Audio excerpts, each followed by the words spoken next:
Welcome to the Vol Bros presented by the Ooltewah Club. My name is Evan. This is my brother Ruston. We are two Vol Bros who are actually bros in real life. Ruston is there. He is currently heading back from Washington, D.C. Don't worry, he's not driving. He's also not in an autonomous car either. So there's a fellow in the car with him named Mick, and Mick will be a guest contributor tonight. He did not know that until about 30 seconds ago when I let him know that I was going to be asking him some questions. So that'll be a lot of fun. But we are very proud to represent the University of Tennessee on the Believe Entertainment Network. And as you all know, we've been so fortunate to have people from around the country and different shows join us so far this football season. It's been a lot of fun. We've gotten so many positive comments and so many great feedback that people love having the folks from other shows. And tonight is no different. Now, we are on a different night. Normally, we're live on Thursdays, but we're live on Wednesday tonight because Rustin and I have a school-related function for our kids tomorrow night that we have to be at. So we are happy to be going live tonight. And we are also very happy to be joined by Casey of Sooner State of Mind podcast, another Believe Entertainment Network show. Casey, welcome. Thanks for having me, fellas. I appreciate it. It's the Vol Bros and the football dudes talking some football. I'm excited. There you go. That's what I'm talking about. Well, here's what we're going to do. We are going to ask Casey. I gave him a list of 4 or 5 questions that we're going to go through with him. And some of the questions will sound very familiar to folks who have watched our show. And then Rustin and I will go through the questions on the Tennessee perspective. So, Casey, before we do anything else, why don't you tell folks where they can find you, where they can find your show so that they can follow your work? Yeah, if you go to Believe.com, you can just type in Sooner State of Mind, and that'll get you to the show there. You can also catch us on X or Twitter at Football Dudes LA. I also do a NFL podcast called The Trend Zone. So come get your college football on Saturday and your pro football on Sundays. That's what I'm talking about. 2 birds, 1 stone. There we go. Well, so Casey, here's our first question for you. Obviously, I'm sure you know much more about Oklahoma football than we do. And so this Saturday night, coming to Neyland Stadium, the Sooners is going to be a phenomenal game. Legitimately, I think it's going to be a fantastic game. And so our question to you is, what does the average Vol fan like myself, what do we not know about Oklahoma football that you think we should know? Well, beside the fact that Tennessee is one of our least hated SEC rivals, so we kind of got a little camaraderie there. But this Sooners team, they play hard start to finish. They will probably make some mistakes, but they don't quit. This team has fight from the first whistle to the last one. But still, these Sooners are searching for their offensive identity. They've had 3 different offensive coordinators in 3 years. Seth Luttrell, whom you guys are familiar with. Absolutely. And for the last couple of years, they've been really fighting through injuries, especially on the offensive line. It's been a mixed match of guys coming in, playing out of position just to try to get 5 healthy bodies up there. So we do have a youth movement that's coming in now, freshmen at both tackles, Michael Fasusi at left tackle, and Ryan Foje. They initially thought this guy was going to be a guard, but they had to kick him out due to injury, and it looks like we might have our right tackle for the next few years.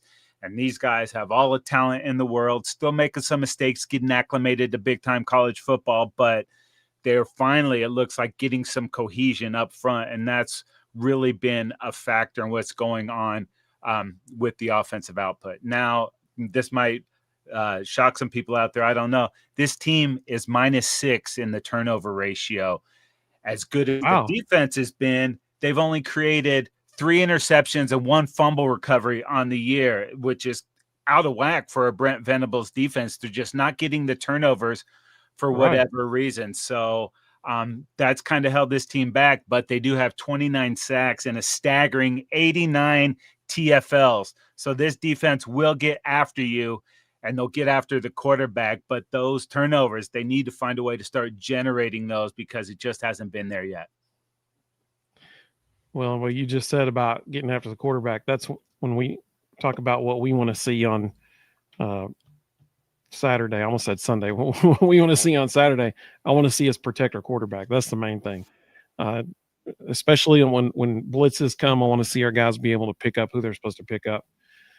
Real quick, Backflip Spaghetti, welcome. Thank you for gifting 5 memberships to our channel. So you are awesome.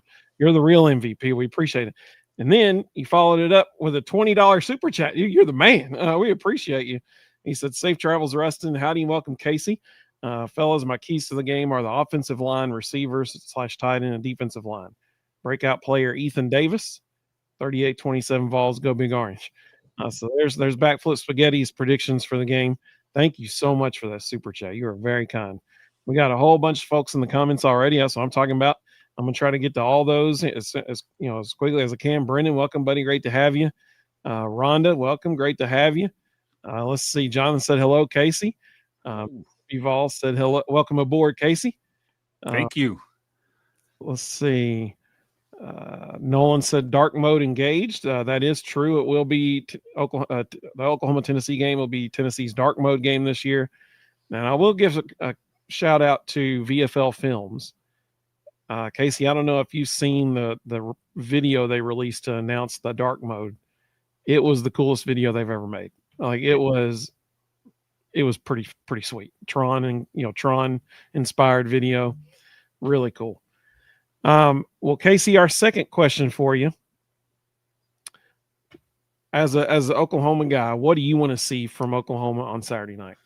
The first thing I need to see is a clean game. This team's got way too many costly penalties and turnovers, and that's really the thing that has plagued the Venables era is this team's propensity for making catastrophic mistakes at the absolute worst time. And not only that, but following that catastrophic mistake almost always compounds the previous one. If I can rant for just a second, it might make your Vol fans feel a little bit better about Saturday. Let me take you back to Ole Miss last week. Game 10-10, defense gets off the field. They punt to us, should have good field position, but there's a holding penalty on the return. Now we're back up to the 10-yard line. First down, get a nice run, 6 or 7 yards, but an illegal formation comes out, wipes that out. Now we're looking at 1st and 13 from the 3, turns into a safety. They try to run an outside run play down there. I don't know why you're doing that, but the guy gets tackled in the end zone. And then in the ensuing possession, Ole Miss comes down and gets a field goal. That's 5 free points, and you just cannot afford mistakes like that in the SEC. You move ahead to the 4th quarter, still down by those 5 points. Defense, another 3 and out. Ole Miss is punting. Satania, nice return. That's good, but he fumbles, recovered by Ole Miss. That turns into another field goal. It's 8 points right there, just free. We don't have that margin for error, and it seems like there's always a mistake like that comes from this football team. And, they're obviously not coaching that up, but they've got to figure out a way to clean that up because it seems to happen almost every week. Well, Backflip Spaghetti is taking the words out of my mouth. He said, "Sounds familiar." Yeah, we know you on that, buddy. Rhonda said, "Casey, you hadn't watched our Alabama game." I mean, it was the same thing. We're like, we can't literally give them points, Yeah. Totally understand. And then Greg. Oh, sorry. Casey attended the game last year in Norman. Oklahoma fans very friendly to us. That's what I'm talking about. Yeah, they're usually better to opposing fan bases than they are to the team. We kind of had that reputation of being nice to, the fan bases that come in. So I do like that. I have a couple more points that I need the Sooners to do on Saturday. Fire away. Number 2, I need to see them stay with the run game. Last week, as a team, only 28 carries, and inexplicably, Mateer had 13 of those bad boys. And I thought we would have run the ball like 50 times against Ole Miss, including the entire 4th quarter. The previous week, watching that Georgia game, they were on the field almost 40 minutes. They were coming into this thing exhausted, and we should have leaned on that. Mid-3rd quarter, Xavier Robinson, hopefully you guys see a lot of him on Saturday. He hits a 65-yard touchdown to get that thing close to spark the offense. He only had 6 more carries the rest of the game. It was baffling to watch. It was very frustrating. And there doesn't seem to be a cohesion in the offensive game plan a lot of the times. It seems like we're just trying to throw out there and see what sticks. Gotta lean on that run game a little more. And when we are passing, we need to push it up the field a little bit, get a little vertical. Too much stuff is happening around the line of scrimmage, and cats are blowing it up right there for a 1 or 2 yard gain. I need to see these guys move up field a little bit. So get some cohesion in that run game. For the most part, it hasn't felt like our Buckles had a plan. It's kind of just seeing what's going to stick there. And even when the offense has played well in some of the games, it's not been that many. It feels like everything has been a struggle. So hopefully they come in with a plan to run that rock. And not only that, let it be X-Rob. And if Blaylock is healthy, those two. I don't need to see Mateer run the ball that much. He's really banged up right now. So let's give it to the 240-pound running back. That seems like a better plan to me. Makes sense to me. Yeah. Well, and if they watch tape on Tennessee's game against Arkansas, they're going to be feeling the same way, because we made Arkansas's running backs look like Heisman candidates in that game. And so if there's a game for Oklahoma to get right on the running the ball track, this would be it for you. Let's hope so. Casey, I'm curious. What have you noticed about Mateer's hand? Are there certain routes that clearly feel different to him, or is he just spinning it no matter what? I mean, the throws look fine. Now, where they end up, that might be a different story, but it doesn't look like it's impacting his velocity or targeting it. To me, it seems like he's just not seeing the field like he should be since he's been back. I mean, he's a little bit of a gunslinger for sure, but the accuracy has been okay. I mean, he's missed some, but I don't think he's identifying the correct receiver on the route. He's just not seeing the ball really well right now. So maybe it's there. He says it's not, but the knee's a little banged up too, but he's not got good footwork, and he's just not going to the open guy when he needs to. So it seems to be more mental than physical right now. Are they limiting his reps during the week to try to save his hand for the weekend? I don't think so. It doesn't seem that way. And the way that, they rushed him back, Michael Hawkins Jr., they really don't want to burn his red shirt this year. So they've limited what we've seen him in the games. If it comes down to it, and if he were to go down again, they would go ahead and burn that. But he's been real limited in what he's doing. So I don't think it is a physical thing with the thumb. Overall, like I said, the knee's bothering him a little bit, but it doesn't seem like the thumb is. It's more the eyeballs. That's my take on it anyways. Bobby asked, what do you think Oklahoma's strength is on offense? Right now, they really don't have one. It's been, like I said, a struggle for everything they do. They have speed at the receiver position. They have size.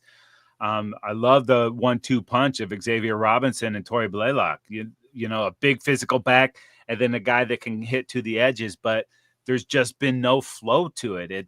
There's nothing we can go to that says when it's 3rd and 5 or whatever, we have to have it. We don't have a play for that right now. There's nothing that's going 100% right. So Isaiah Satania and Mateer do have a good combo, but when the money's on the table, they haven't been able to make that happen when they have to. Other than that Michigan game, the last drive salted like 10 minutes of the fourth quarter, and that was the only time it felt like, okay, we're doing something here with intention. Other than that, it's been really hit or miss, and it's been very frustrating because we've gotten accustomed to some pretty good offenses there for the Sooners. Brennan said Ruston already has dark mode engaged on his. That's pretty good. JL said Neyland's going to be juiced this Saturday. It will be. It's going to be a wild atmosphere. It's going to be pretty incredible up there. Well, Casey, our next to last question for you here. This Sunday, Ruston and I, we intentionally do our shows on Thursday and Sunday because we don't want to be too reactionary on Saturday night. We want a little bit of time to, think about it, not let our emotions get the best of us, and try to approach it from a more, rational perspective. with a little bit of sleep under our belts at that point. So on Sunday, who do you think fans of Oklahoma are going to be talking about as, man, he had a great game Saturday? On this defense, there's playmakers at every level. And up front, take your pick. Jackson, Halton, Stone, Williams, Kendall Daniels, Taylor Wine. All of those guys had the potential to take a game over. Our Mason Thomas, they call him the closer because he's one of the best in the business. On 3rd and long, you really want to watch out for this guy. So any of those guys could be the one that takes over. But defensively, if the OU is going to win this game, it will be because our true freshman defensive back, Cortland Guillory, had to have a good game. We tend to leave our DBs on an island, and this guy is a true freshman. He's big. He's 6 foot. He's flashed a lot. Now, he's taking his lumps, especially against Cam Coleman, but who hasn't against that guy? But last week against Ole Miss, he was outstanding. But that being said, your guy Brazel, Staley, and Matthews, these are the things that nightmares are made of, especially Brazel. So he's going to have to play, beyond his years and experience if we're going to be in this game. Offensively, hopefully fans are talking about Xavier Robinson going off for 200, but Mateer has to play a great game. Even if we are run heavy, he's the one that's going to have to be the difference in this game. Since that injury, he's on 55 of 95 for 575 yards. That's 57.8 percentage, 2 TDs, 3 interceptions, and 9 sacks. And now some of those sacks are his fault and some of them aren't. But also rushing, 35 carries for 36 yards. That was such a weapon early on, and it's not been the case since he's been back. And it was so frustrating when they were giving carries to him late in this game instead of handing it to Robinson, who hopefully you guys get well acquainted with on Saturday, but Sooner Nation couldn't understand what was going on. So hopefully they've taken that to heart this week and we see a different approach on Saturday night. 2 other comments that came through for you. Clay said, I met 2 Oklahoma fans inside Neyland in 2015. Very nice people. Yeah, we were at that game. That was an incredible game. Baker Mayfield, double overtime, heartbreaker for the Vols. Backflip Spaghetti said, one of my contractors is a Sooner, and he's one of the coolest guys I know. All right. They're representing well. Yeah. Well, our last question for you, Casey, and this is the big one here. Score prediction for Saturday night.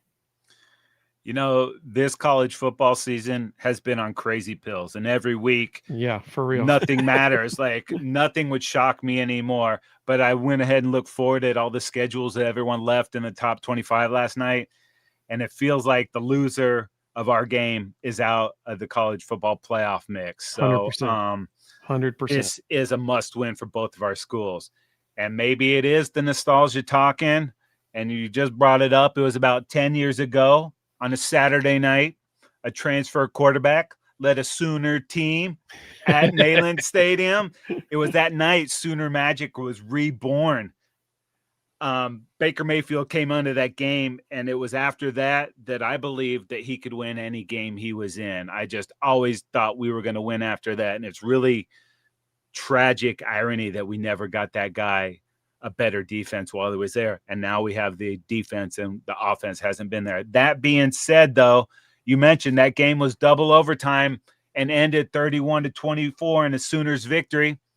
Now this game on Saturday night, that could be the score at halftime. You just don't know. Absolutely. But I am going to go with 31-24, OU winning it in hopes that OU can try to recapture some of that Sooner magic. But if it cannot be us, I hope it's you guys, the Vols, because anyone but that fraudulent UT team from Austin. So, I said, if it can't be us, I'll definitely be pulling for you guys after Saturday night.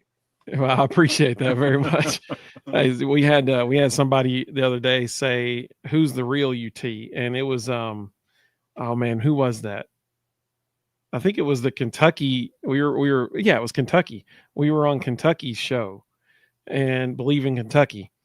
And they asked, so who do y'all say is a real UT? And I said, well, here's the deal. Tennessee, or I said the University of Tennessee was a university before Texas was even a state. So I think that solves that equation. There you go. And you know that I used to poo-poo the SEC before we got there, thinking, "Oh, it's top heavy." Nope, I'm at 180 on that. Every week feels like a playoff game, or it's huge. The crowds are awesome. The stadiums are awesome. So it's going to be a great game to watch. One of us will win and feel good about it afterwards, but it is going to be an incredible atmosphere, and I can't wait to see what happens. Me too, man. It's going to be, I mean, this is going to be a neck and neck kind of game, because I'm sitting here thinking, as you're talking about all of your strengths as a defense and all your weaknesses as a defense, I'm like, that is literally the exact same thing as us. You even mentioned a true freshman corner. That's literally the exact same thing we have going right now. We were supposed to have Jermon McCoy and Ricky Gibson. Even Kirk Herbstreit said it was the best cornerback duo in the country. They have not been Jermon hadn't been on the field yet this year because he's tore his ACL. Ricky Gibson played one quarter against Syracuse to start the season, broke his collarbone. He's out for the year. So that totally rearranged our whole defense. And then you have a true freshman, Ty Redmond, who's now trying to step in, and to his credit, he's played probably as good as you could ask for a true freshman. He had a not so good a game at Alabama, I'll put it that way. But his third collegiate game ever, he's going up against Zechariah Branch in Georgia. So I mean, it was just throw him to the wolves immediately. And he's fared as well as we could probably ask. But I think that Oklahoma will probably, when they do pass the ball, the first look is going to be at Ty Redmond. Wherever he's lined up on the field, that's where they're going to be looking. Well, I've got a personal question that I want to ask you, because I really much like your audio, and I'm the tech guy between me and Ruston. I'm the one that likes the gadgets and stuff. So what mic are you using there? This is I don't remember the model number. Like it is MV7. It's a Shure mic. It's pretty Shure good MV7, quality. that's what it is. So it's done me pretty well while I've been on it. So as soon as you moved it there, I saw the little LED panel on the front of it, and I immediately recognized it. That's the Shure MV7. So that's a great mic. It sounds awesome. Thank you very much. I appreciate it. Well, we'll remind everybody one more time how they can find you and follow all your work. Yeah, Sooner State of Mind on the Believe Network. On X or Twitter, it's Football Dudes LA. That's the same on Instagram and on Facebook. So, give us a follow. We appreciate it. And like I said, I do Sooner State of Mind on Saturdays. And then the Trend Zone is our NFL podcast that we hit everything NFL. And, we take care of all your football needs here. That's awesome. Backflip Spaghetti said, I like Casey. Thank you. Let's see. Greg said 3-point spread means odd makers see this as a pick 'em if it were on a neutral field. Let's see. Nolan said nobody thinks Texas when you say UT. Everyone knows it's Tennessee. That's right. Hey, you want to know my favorite thing about that? The first year that Oklahoma and Texas were in the SEC, at SEC Media Days, they had abbreviations for every school. And by UT, or by Tennessee, it said UT. And by Texas, it said TEX. Nice. And all the Texas people lost their minds. They were like, what is it? What is this? It was amazing. John said, thank you for joining, Casey. Absolutely. Let's see. Backflip Spaghetti said, thank you, Casey. Really enjoyed the visit. Absolutely. We sure do appreciate you so much. We look forward to checking out your shows. And I think Rustin's going to say something there. Yeah, I was just going to say thanks for coming, Casey. That was excellent. Oh, yeah, anytime. And maybe we can reconvene and do a overall SEC recap before we get into bowl season, talk about what went right, what went wrong. But I appreciate you guys having me on. I like the work that you guys do. And hopefully it's on to bigger and better things. I know it can only be one of our schools. So like I said, if it can't be us, I hope it's you guys. Obviously with Hypo there, Sooner Nation still has a ton of love for him. And Absolutely. You guys have been right on the verge these last couple of years. So I wish it wasn't for all the marbles right here, but that's the game. It sure is. It's a playoff game. I mean, let's be honest. This is a playoff game. Absolutely. Well, thank you so much, Casey. We hope you have a great evening. Thank you for joining us. We really appreciate you. Anytime. Thanks, fellas. See you later. Have a good one. Well, that was awesome, and I would absolutely love to do that recap show that Casey mentioned there. That was fantastic. Ruston, we're glad you're joining us here. Richard just joined us. He said greetings from Phoenix. That's pretty awesome. Richard, you're all over the place, man. It was Hillsboro, Oregon last time. Now it's Phoenix. That's pretty cool. So glad you're with us. Richard Gregg said, highly recommend a trip to Norman for a game. Beautiful campus, good people. Nolan said horns down. That's pretty good. Well, Ruston, let's answer our questions here. As a Tennessee guy, what do you want to see on Saturday?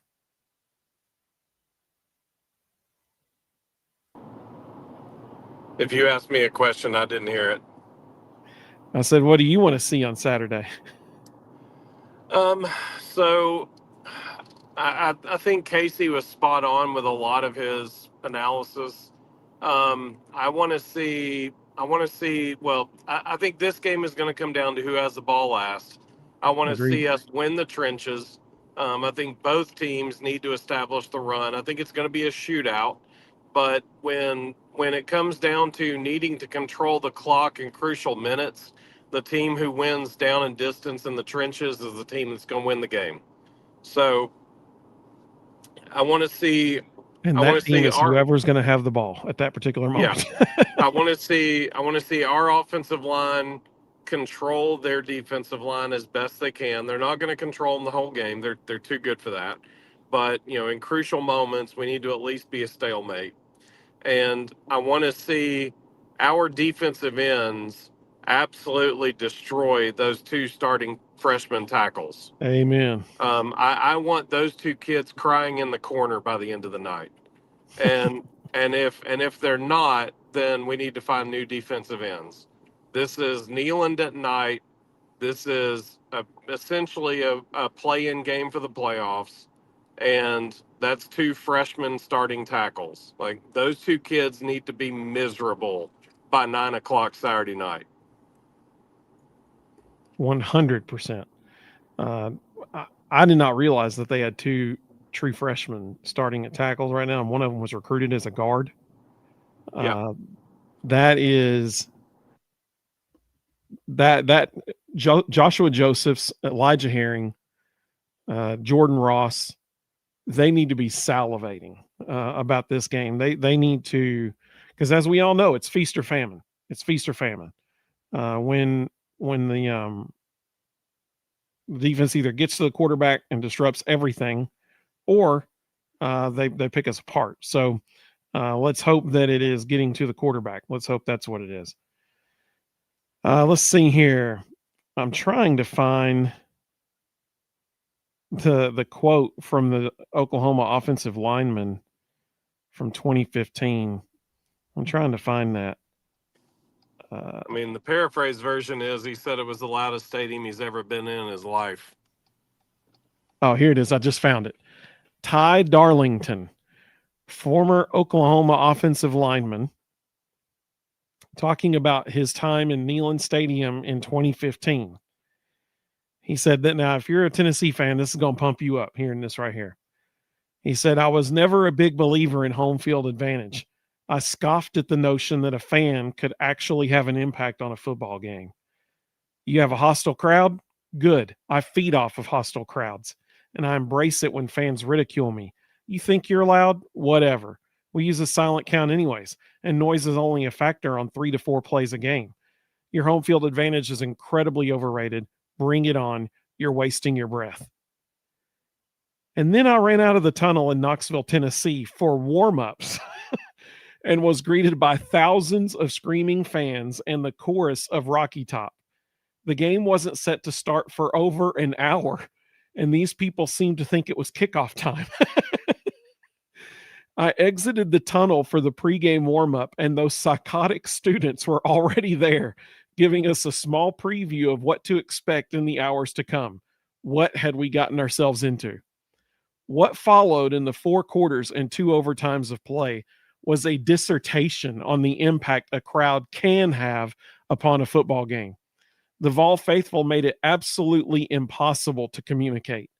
On the first drive, we had to change our snap count because even our silent count was ineffective against that wall of noise. I came off the field after that first drive and reassured Coach Bedenbaugh that the fans would settle down in due time and that noise was not going to be an issue going forward. Boy, was I wrong. The noise was a constant oppressive force. I could literally feel it on my skin. But these fans weren't just loud on the first drive or just on third down or just in the fourth quarter. It was every single play. That's what I'm talking about, baby. That is a And Oklahoma. it needs to be the exact same thing Saturday night. Amen. Amen. I mean, that gets me pumped up just thinking about it. You know, I can proudly say, and Ruston can too, we were two of those fans that was part of that constant oppressive force. I love that. That is amazing. Elijah said, hype me up. I'm ready to go right now, man. Matt said, Evan, preach. Backflip Spaghetti said, it sounds like he's talking writing a spooky novel about a house of horrors, you know, that kind of thing. Absolutely. It was awesome, man. It was awesome. And I love every year when it's Oklahoma time. You know, we got to read it last year. We got to do it again this year. I love finding that quote because it is awesome. Let's see. Elijah made a good point. He said, I'd say it's really a play out game for the playoffs. The winner isn't automatically in, but the loser is definitely out. Yeah, you're exactly right. That's exactly right. Let's see. Somebody said, hang on, I scroll past. Backflip Spaghetti liked your analysis. He said, get him, Ruston. Jonathan said, I also want to see 3 or 4 deep shots and put tons of pressure on Mateer. Absolutely. Yeah, his hand was already a mess. I mean, he's playing with a metal rod in his throwing hand. Yep. If his knee is also bothering him, the goal of the night should be to hit him on every play humanly possible. And if they can by halftime have him into a hobbled mess, the second half will bode very well. Greg said 4 of us are going and we will add to the decibel count all game. That's what I'm talking about, Greg. That's what I'm talking about. I was looking at prices for tickets last night. I was like, man, I really wish I could be there. Nolan said he got chills thinking about those comments from the Oklahoma lineman. Matt said he was at Oklahoma last year. That's cool. That's what I'm talking about. But Backflip Spaghetti said, but you don't want to see any penalties. Amen. Amen. Oreo Puppy Dog gave his prediction, so we'll get to that in a second. I mentioned earlier when Casey was on the show with us here, what I'd love to see is, you know, Brent Venables is going to do a great job of mixing up looks and bringing some pretty exotic blitzes. We saw that against Ole Miss. Good grief. Trinidad got blown up on one play last week. I want to see our running backs pick up every blitz. That's what I want to see. I want to see our running backs protect Joey because this is going to be a shootout. It just is. Both teams are very similar. And it's really going to be fascinating because it's going to be strength on strength versus weakness on weakness. Our offense is our strength. Their defense is their strength. Their offense is their weakness. Our defense is our weakness. So it's going to be strength on strength all game long and weakness on weakness all game long. So it's going to be extremely evenly matched. So everybody should expect a very close game. Rhonda said, I want to see a complete game. Totally agree, Rhonda. Totally agree. Well, I'll save that for who I think we're going to be talking about. I was going to say something else, but I'll save that for the next one. Ruston, on Sunday, who do you think we're going to be talking about as Tennessee fans? As, man, that dude had a great game last night. If we are not actively talking about Joshua Josephs, Caleb Herring, Jordan Ross, Dominic Bailey, then we lost the game. Yeah, that's fair. I had a different person that I'm going to say in a minute. Keg said, didn't Admiral do a voiceover on those comments? He sure did. He sure did. They used part of that for what he said. You're right. After hearing what Casey said about they're starting 2 true freshman tackles, one of whom was recruited as a guard, and now you got kicked out to tackle because of injury. We should be talking about Joshua Josephs and Jordan Ross. That's who we should be talking about. And Caleb Herring. I think I called him Elijah earlier. That's his brother. Those are the people we should be talking about. But I'm going to give you another one. Matt said, give me Tyree West. Absolutely. Carl said, hey, Carl, good to have you, buddy. He said, I want to see chaos, forced fumbles, pick sixes, 6 sacks, 49 points by the Vols. That's what I'm talking about. Last year, they tried to play, man coverage at the start of the game, and Dante Thornton Jr. burned them in it was either late first quarter or early second quarter. Dante Thornton Jr. burned them on a post route over the middle of the field, and it was beautiful. After that moment, they were dropping people back all game long. They were playing 15 yards off the ball, dropping, deep every play, forcing Tennessee to throw everything in front. And that's when the ball got taken out of Nico's hands because he couldn't, progress through his reads to get that person that was open across the middle of the field underneath that coverage. Well, knowing that's how Venables, I'll just combine his first and last name, Brent Venables, played Tennessee last year. I think he should go by that name. Brenables. Yep. Knowing that's how he played Tennessee last year, and they had success against Tennessee's offense, slowing it down by dropping so many people like that every play. That's why I think Braylon Staley's about to go off tomorrow or Saturday. It could also be, like Backflip Spaghetti said, it could also be Miles Kitzelman or Ethan Davis. When they're playing a lot of shell coverage, the middle of the field's going to be open, and that typically spells big games for slot receivers and tight ends. Yeah. I think we're going to be talking about Braylon Staley having a similar type game to what we saw just a couple weeks ago. I think it was against Arkansas when he just had that breakout game. I think we're going to be seeing something very similar Saturday. Let's also not underestimate the fact that Oklahoma's offensive coordinator from last year is sitting in our offensive press box. And yep. If there's anybody who knows where they can attack this defense, it's the guy who practiced against it every single day last year. Yep, you're exactly right. That's exactly right. Some of the other comments that came through said, Backflip Spaghetti said, Jaden Perlotti's really coming on. He sure is. The kid's going to be really, really good in 2 years from now. And he's a draft eligible guy following that year. He's going to be really, really good. Backflip Spaghetti said that O-line for Oklahoma struggled more times than not. That's true. Jonathan said, I think we'll be talking about our defensive line. We're going to be talking about Joey as well. Absolutely. Keg said, I want to be talking about Ethan Davis. Absolutely. For sure.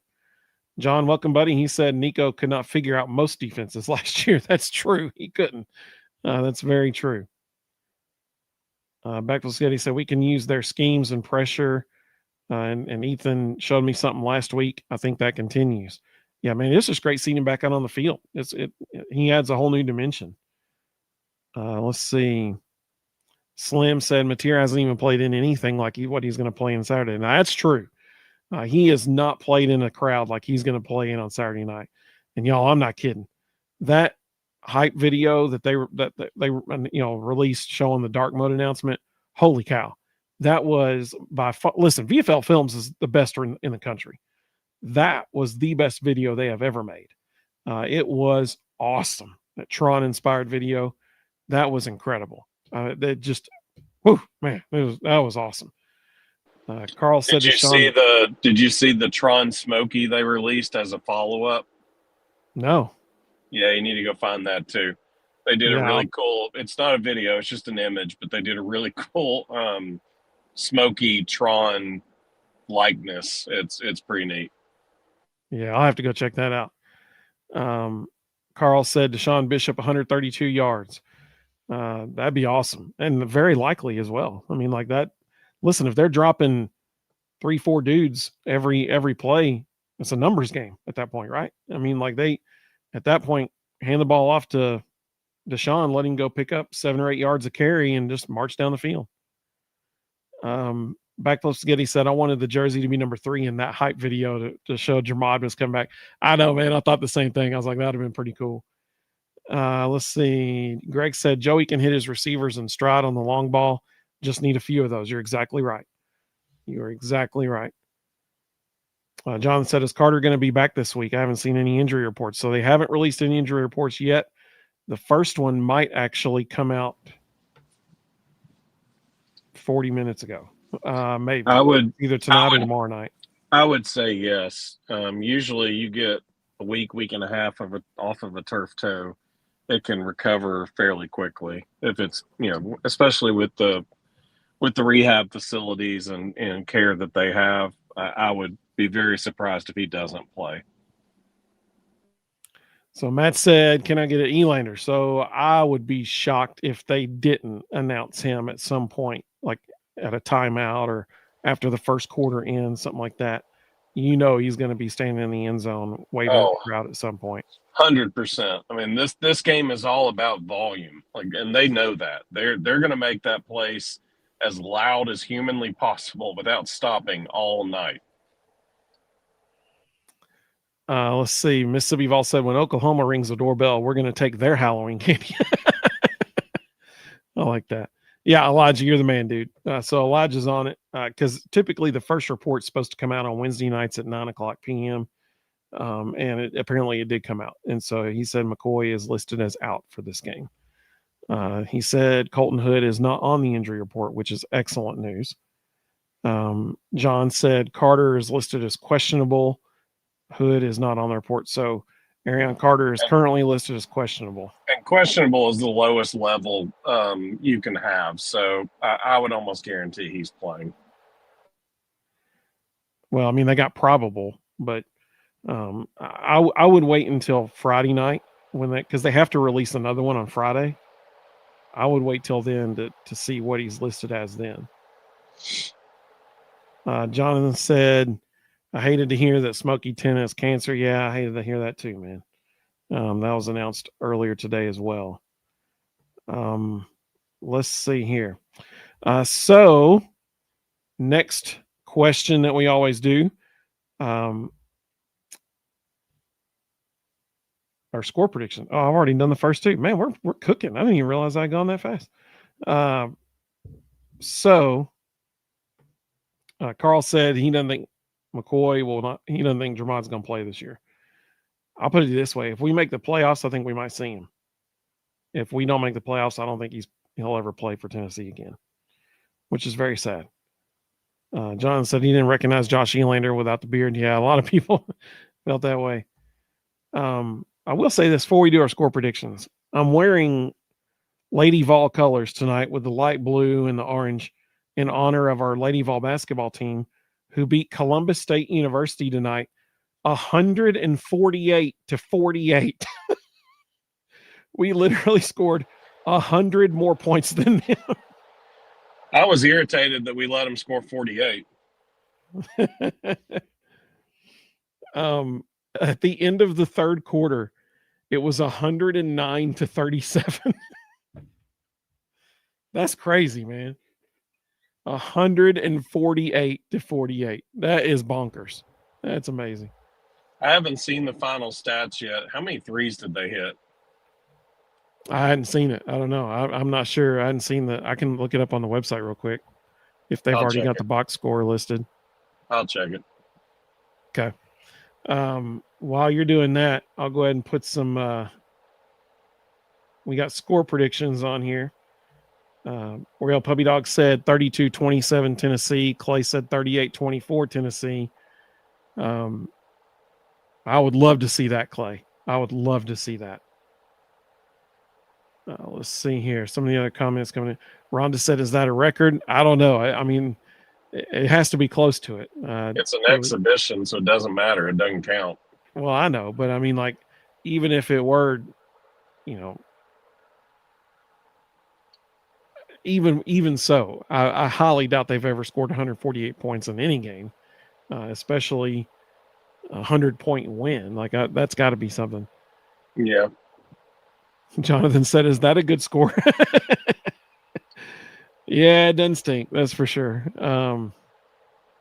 He said it's wild to win by 100. Absolutely. Like forget Vols by 50, like Vols by 100, right? Elijah said that's going to be the score on Saturday too. Carl said, "Get off them, ladies. They're dead already." Yep. Tony said, "If we score 30 against their defense, that would be good, but we might need over 40." Yeah, 100%. No doubt, man. It's going to be a high-scoring game, in my opinion. Carl said 46-17 Vols. Dang, man. That'd be awesome, Carl. I hope you're right. Mississippi Vols said, "I've been going back and forth on it. Early in the week, I had Oklahoma winning it. I have just a bit more confidence, 38-31 UT. I think that's fair. I think it's going to be really, really close. Like, really close." Greg said, "Your guys' thoughts on potential turnovers from either side Saturday?" Yeah, I would not be surprised to see at least one from Tennessee and at least two from Oklahoma.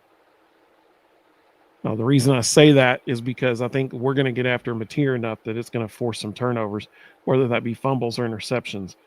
And they are so exotic on what they do with their linebackers that I think that we very well will throw at least one interception. And it could be that, Joey's getting hit as he throws and it's something like that. But I think you'll see at least one for us and at least two for them. Elijah said the Lady Vols had 28 steals tonight. That's amazing. So what's more amazing is they only hit 13 threes. So they scored 148 points and only 39 of them were from three.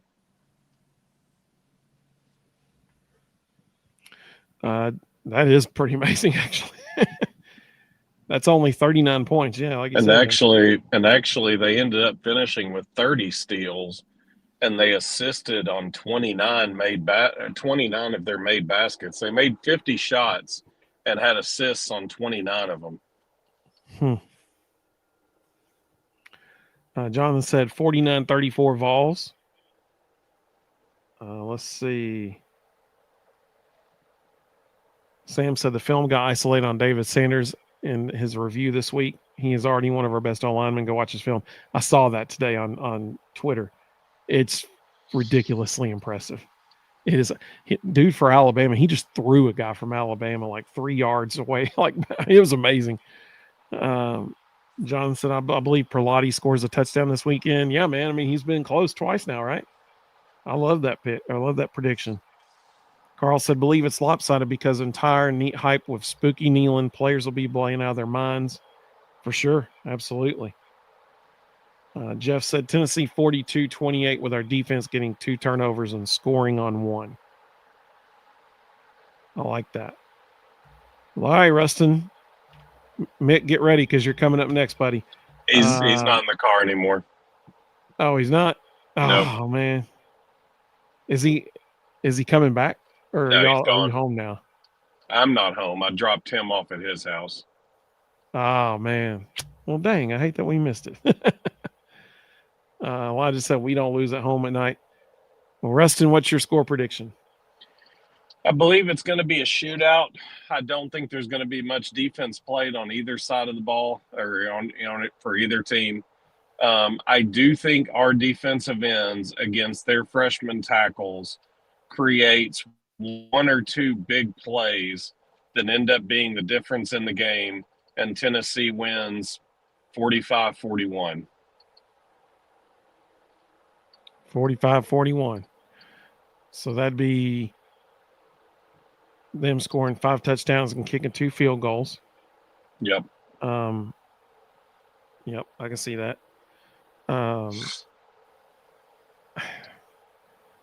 This one's really tough because before when we came on the air, I had an idea in my mind that this was going to be an overtime game. Then I heard Casey talked about how their offensive line has been piecemealed together, and they've got, 2 freshmen starting at the tackle position. So I'm going to adjust what I was originally going to say. I don't think we're going into overtime. I think Tennessee is going to win it in regulation, but I still think it's going to be close. And listen, Tennessee has yet to hold a SEC offense under 30 points. They haven't done it yet. The offense they played last week in Kentucky was the worst offense they're going to play in the SEC all season, and they scored 34 on us. So if that's the case, then Oklahoma's at least going to score 30-something, 34 on us. So I'm going to go 42-38 Tennessee. That's what I'm going to do. I don't like that prediction because I feel like we're going to kick at least 1 field goal. But I don't think we're going to be kicking 2 field goals. I think we're just going to score. You said 45-41. Is that what you said? Yep. All right. I'll go 45-38. I'll do that. 45-38. No, you're not allowed to say the same number as me. Well, because like I said, I feel like we're going to kick 1 field goal. I don't think we're going to kick 2. I don't think they're going to kick 2 field goals because I don't think we'll be able to stop them as well. So I'm going to go 45-38. That'll be my prediction. Let's see some of the other comments that came through. Matt said 46-43. That actually might be the exact score. No joke. That literally might be it. And that could be in overtime right there. That could be the overtime score. Greg said Oklahoma scoring 41 points. I mean, they might. Yeah. Like I said, the worst offense in the SEC, I think actually not just that we'll play, but literally statistically the worst offense in the SEC. We allowed them to score 34 last week. Going into last week, Kentucky had not scored 3 touchdowns in a game this whole season. And we very much allowed them to do that, plus some. Elijah said, whoever gets the ball last, like Ruston said, and we'll have the ball at the end, and Max Gilbert walks it off and gets his revenge. Hey, I love that. Sign me up for that. That's what I'm talking about right there. I'm all about that. Absolutely. Backville Spaghetti said he doesn't think Oklahoma's going to score more than 30. Nolan said, I'm going to take Spillman, Perlotti, and Arion Carter combined for 75% of our tackles and force at least 1 turnover. I also think we'll get over 3 sacks and win 35-28. Now, that 75%, dude, you might be right about that if those 3 guys, because Edwin's going to get he's going to get his share of tackles. That's for sure. Richard said their center has had problems as well this year. Backflip Spaghetti said they finally hold a team under 30 points. Man, I hope so. I hope you're right. I really do. Carl said, don't y'all think the Vol defense is due? Yes, 100%. Which is another reason why I think Arion Carter will play, because all the conversation we're having right now, if Arion Carter does not play, I'm not sure any of this is reality. Yeah, exactly. Richard said Hobbs will have a great man. I'm telling you what, David Hobbs has had a phenomenal season since coming back from injury. He is a difference maker in the middle, no doubt about it. No doubt about it. Let's see. Sam said it'll be interesting to see the strategy for this week. Ole Miss broke the huddle at 15 seconds left on the clock. At this point, defensive communication is all signals from the sidelines. Yeah, that was very clever by Lane last week. I think we all know Hype ain't going to do that. He wants to go mock speed. Clay said, I hope it's not an overtime game. It's going to stress me out. Me too, man. Me too. Carl said, my player of the game will be the defense. That's what I'm talking about. Matt said, Evan Spillman is good. Yes, he is. He is so good. And he said, Aaron Carter's the man. He sure is. If our offense marches the ball down the field repeatedly and Oklahoma is struggling to stop us, the player of the game is going to be Seth Littrell. Yeah, that's a good point. Greg said, I think Ruston said last week Aaron Carter was worth a touchdown on defense. Yep. Absolutely he is. Carl said we have to stop the run for once and get off the field on 3rd and long. You're exactly right. Backflip Sketty said, say what you want about Elaine, but he's proven to be a bit of a genius. Yeah, for sure. Absolutely. Jonathan with the best comment of the whole show so far. He said, I hope YouTube TV and Disney reach a deal or I may not even get to watch this game. That's the best comment of the whole show right there. And you're exactly right, Jonathan. I hope they're able to reach a deal as well. Absolutely. For sure. Well, Ruston, I'm glad you're back in Chattanooga. And I'm glad you got to join us here. Casey, thank you again for joining us. Ruston, you got any last thoughts before we sign off? No, I think it's going to be a big one. I think it's going to be an absolute show to watch. I'll be fascinated to see because it's going to come down to one little tweak. Somebody's going to do something that the other team is not going to be expecting, and it's going to be the difference in the game. And I'm curious to see what that is for us and how much Seth Littrell helps our offense pick apart their defense. Absolutely. Michael, welcome, buddy. Michael's a very good friend of mine. He said, we just got home from the Lady Vols exhibition game. That's why I'm wearing my blue and orange here. He said, lots of steals, and we were twice as big as their girls. They showed Coach Elander and his family on the screen. He got a standing ovation. That's awesome. Michael, I have a question for you.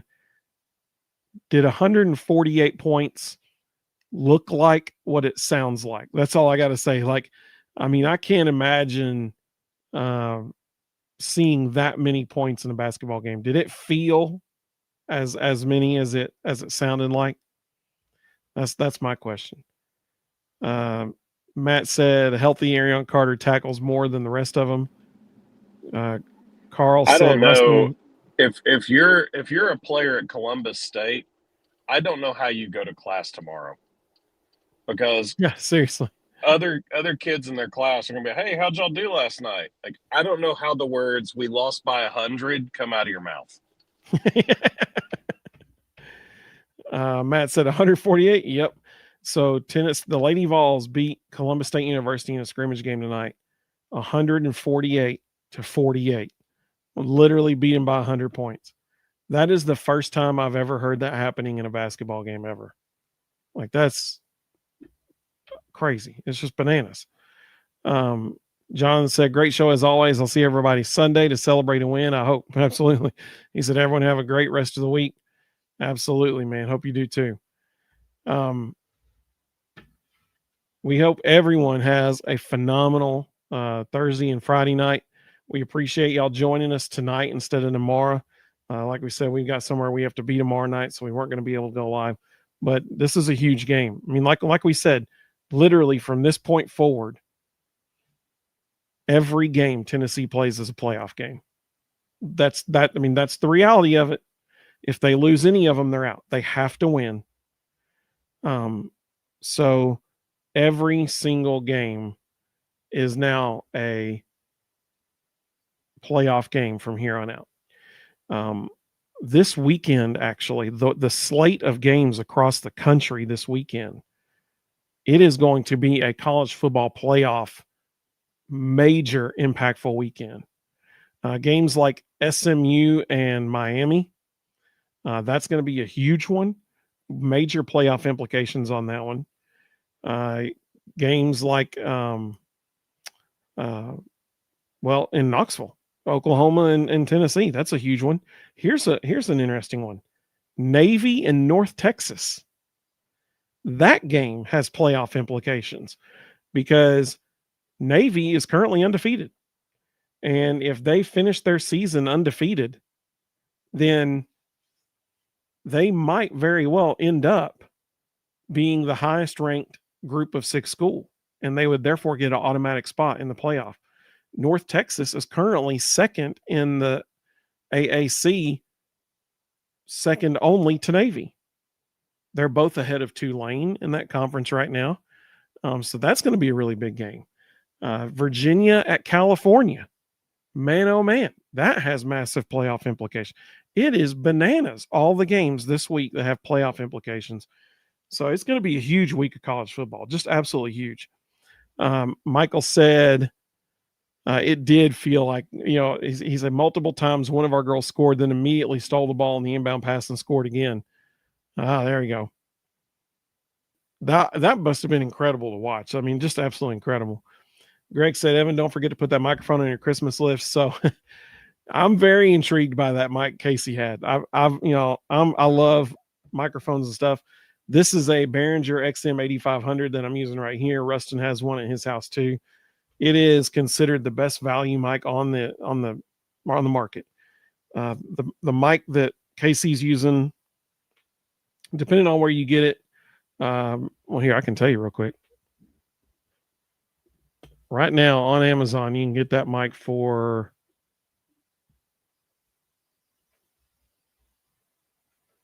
$389. The cheapest one is $297. There's one for $317. So, I mean, it's a fantastic mic. That's the MV7 Plus. The MV7 XLR, which he did not have the XLR, he had the Plus, is $209.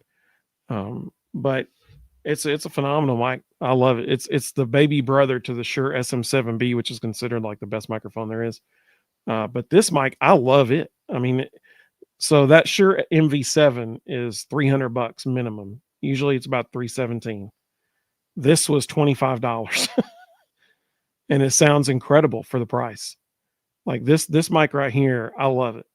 And it is, I don't know if it's worth $300 more to get that sound rather than this sound, and because I love this mic.